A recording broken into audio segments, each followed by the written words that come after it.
Donne-lui tout de même un slip, dit mon père.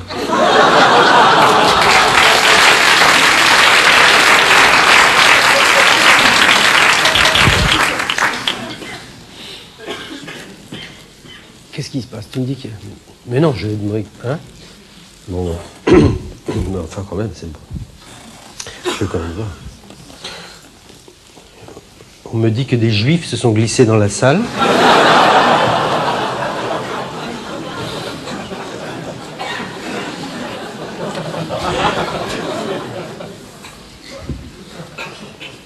Vous pouvez rester.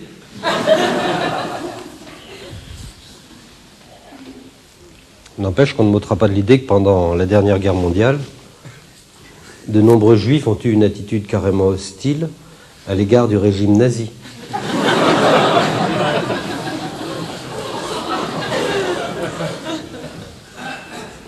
Il est vrai que les Allemands, de leur côté, ne cachaient pas une certaine antipathie à l'égard des Juifs, mais enfin, ça n'était pas une raison pour exacerber cette antipathie en arborant une étoile à sa veste, pour montrer qu'on n'est pas n'importe qui, qu'on est le peuple élu, et pourquoi j'irais pointer au Vélodrome d'hiver? Et qu'est-ce que c'est que ces wagons sans banquette? Et j'irai aux douches si je veux.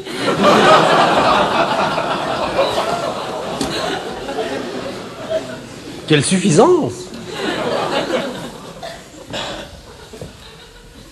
Attention, ne me faites pas dire ce que je n'ai pas dit, je n'ai rien contre ces gens-là. Bien au contraire. Vous savez, je suis fier d'être citoyen de ce grand pays, de France, où les Juifs courent toujours. Je me méfie des rumeurs. Vous savez, quand on me dit que si les Juifs allaient en si grand nombre à Auschwitz, c'est parce que c'était gratuit, je pouffe.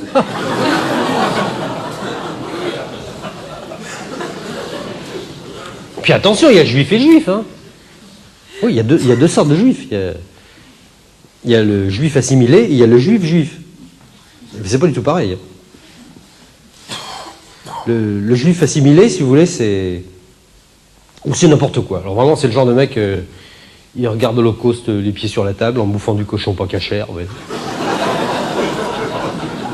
Il est infoutu de reconnaître le mur de Berlin du mur des Lamentations. Ah non, lui, quand il voit un mur, il joue au squash. Hein, ces gens-là sont la honte des synagogues. En plus, ils n'auront même pas la chance d'être reconnus par les nazis lors de la prochaine.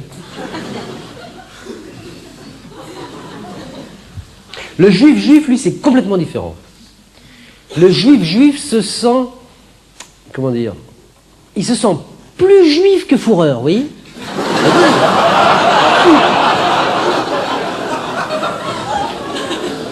Il renacle à l'idée de se mélanger aux gens du peuple non élu, en dehors des heures d'ouverture de son magasin, bien sûr.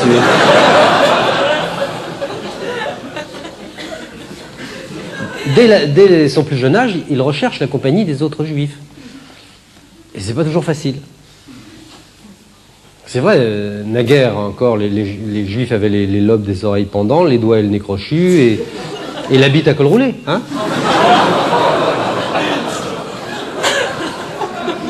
Mais maintenant, depuis que le port de l'étoile est tombé en désuétude, on ne sait pas pourquoi, c'est pas évident de reconnaître comme ça, du premier coup d'œil, un petit enfant juif d'un petit enfant antisémite.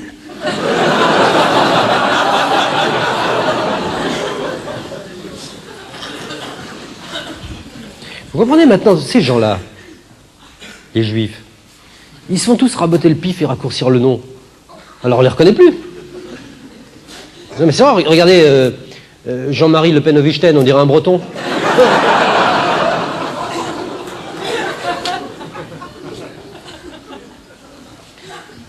Et vous savez que tous les praticiens de la chirurgie esthétique sont juifs. Tous les médecins sont juifs. Hein.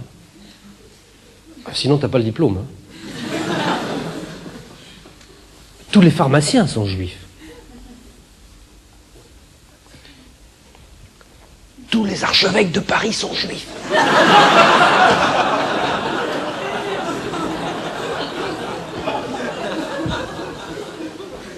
Tout le monde sont juifs.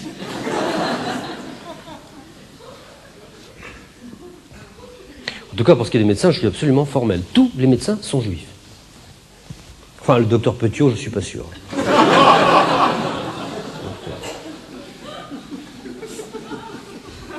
Vous savez pas qui était le docteur Petiot? Elle est bête. Bon, c'est pas grave, c'est pas vraiment une gloire nationale. Hein. Le docteur Petiot, comment vous dire? En un mot, bon, le docteur Petiot, si vous voulez, c'est ce médecin parisien qui a réussi à démontrer en 1944 que les juifs étaient solubles dans l'acide sulfurique. Hein. En gros, hein, je schématise. Eh bien, le docteur Petiot n'était pas juif. Alors que le docteur Schwarzenberg, si. Cela dit, il n'y a aucun rapport entre Petiot et Schwarzenberg. Hein. Non, mais je ne sais même pas pourquoi je fais le rapprochement. Non, je veux dire que Schwarzenberg, lui, il ne fait pas exprès de tuer les gens. Non. Tiens, voilà encore un bruit idiot qui court. Quand on vous dit que les juifs sont vecteurs de maladies, c'est pas vrai. Regardez Schwarzenberg. Est-ce qu'il est cancérigène? Non. Comme disait mon copain le Luron, il suffit de pas trop s'approcher.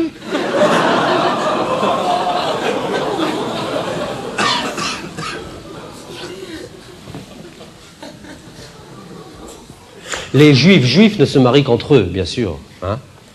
À ce propos, je relisais récemment un livre d'Harry Cécédoui qui est paru chez Grasset il y a, je ne sais plus, 5 ou 6 ans, qui s'appelait « Juifs et Français », dans lequel les auteurs demandaient à une grande journaliste de télévision, pleine de talent, très belle en plus.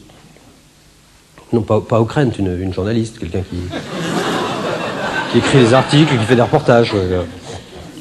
Non, mais j'aime beaucoup Christine Ockrent, mais c'est pas ce qu'on appelle... Elle est plutôt, comment dire, elle est plutôt mannequin télé 7 jours que journaliste, si vous voulez. Non, oui. Non, mais c'est bien, c'est un métier, hein. Écoutez, mais c'est vrai, un jour elle pose avec sa mère, 3 semaines après avec son grand-père, après ça elle a posé sur 2 pages avec son bébé, enfin c'est incroyable. Je suis sûr qu'elle aurait fait une fausse couche, elle aurait posé à côté du placenta. Hein.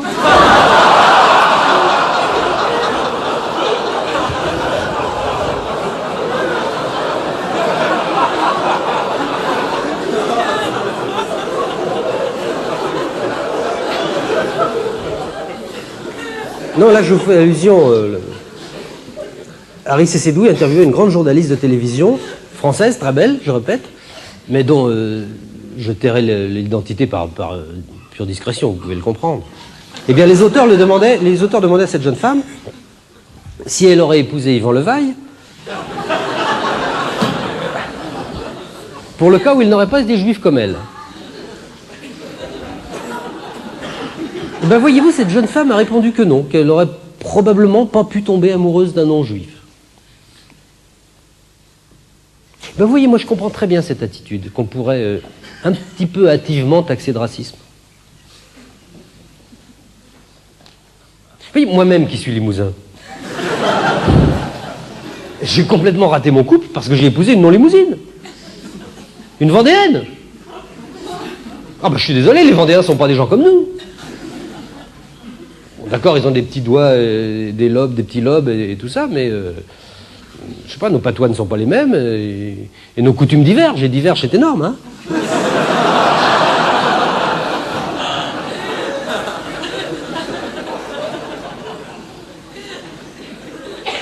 Voilà une femme, n'est-ce pas, qui mange du poisson le vendredi, alors que moi je mange du bœuf mironton le mardi, il n'y a pas de compréhension possible.